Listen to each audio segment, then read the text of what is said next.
Como se escolhe livros quando a gente vive em estados de exceção? É uma pergunta importante para quem gosta de ler, de pensar, de carregar dentro de si memórias.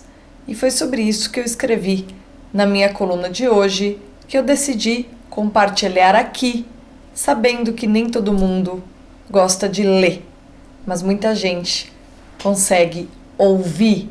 Então, preste atenção a essa minha sugestão e aprenda como escolher livros em regimes de exceção.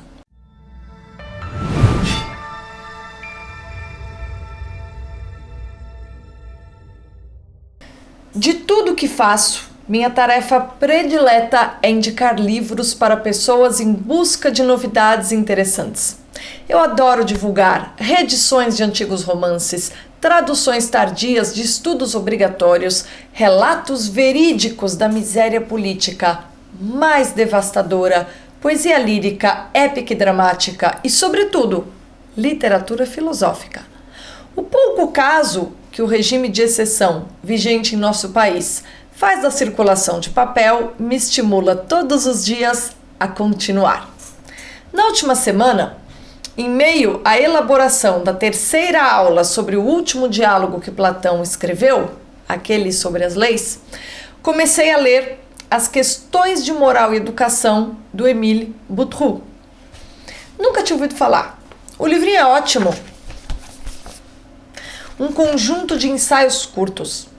Aquela leitura que me descansa, uma vez que não me obriga à exposição posterior. O primeiro ensaio discerne as três grandes morais que concorrem em nossa alma: a grega, a cristã e a moderna. A primeira, o autor chama estética. A filosofia grega concebe a moral como a expressão da ordem do mundo, ou cosmo. Beleza, na alma grega, é a harmonia plasmada no mundo dos fenômenos. As virtudes correspondem ao agir moderado, equilibrado, harmônico, na medida. A inteligência é a sede da moralidade, cujo leme é a razão, nascida para singrar o mar infinito dos desejos, a parte maior da alma, que é preciso disciplinar. A segunda grande moral, a cristã, é chamada religiosa. Mas embora o livro não tenha sido recolhido, certamente poderá ser mal visto em virtude dos elogios excessivos a esse modelo, razão pela qual passamos à terceira moral, a moderna ou científica.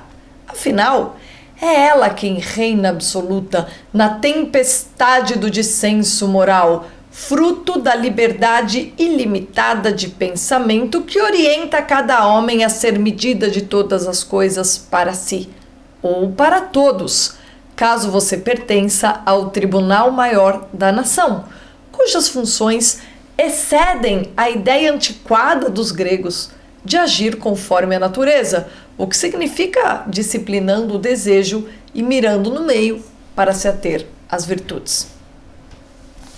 É um livrinho interessante para se ter em casa quando se vive sob estados de exceção.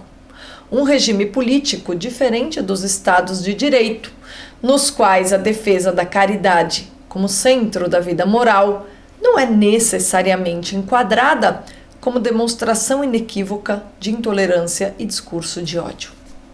Voltando à lista, todo mundo deveria ter algum daqueles livros de prisioneiros para prisioneiros. Em estados de exceção, nunca se sabe quando o ministro da Justiça achará por bem prendê-lo preventivamente. Será preciso repensar a vida e atualizar o sentido que até o dia anterior lhe atribuíamos, quando chegar a nossa vez. Nesse ponto, a versão para jovens leitores de Em Busca de Sentido, do Viktor Frankl, pode ser oportuno. Considerando a fase avançada de vigência da prisão coletiva baseada em controle da informação, é um remédio de amplo espectro, até para quem só está preso às regulações, mesmo que livre das grades. Uma reflexão interessante que tenho feito. A forma mais econômica de recriar os gulags é, de fato, a sociedade hiperinformatizada, capaz de concentrar num aplicativo o rol inteiro de necessidades de cada pessoa, não, contribuinte.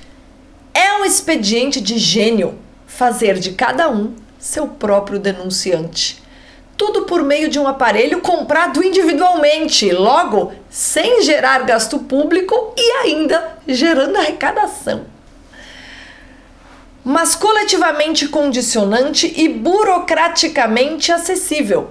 Nesse sentido, ainda considerando o baixo interesse do estado de exceção vigente em recolher livros, pode ser útil comprar qualquer porcaria impressa para deixar, assim, um bilhete para a família ou um código de recuperação de patrimônio inconfiscável.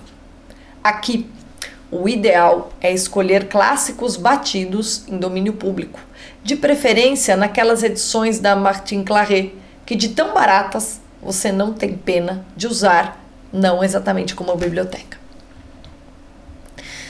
Livros podem ser úteis até às pessoas mais iletradas, quando elas descobrem o preço de sua recusa sistemática ao letramento.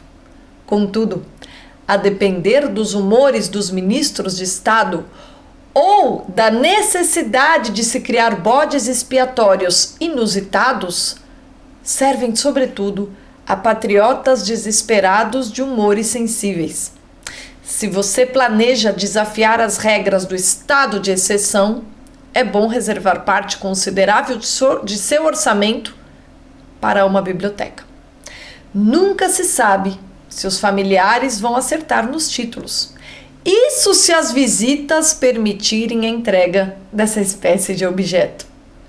Nada como valer-se desse atual momento de incerteza para memorizar títulos estratégicos e os reler no tecido da consciência no dia em que eles se tornarem imprescindíveis.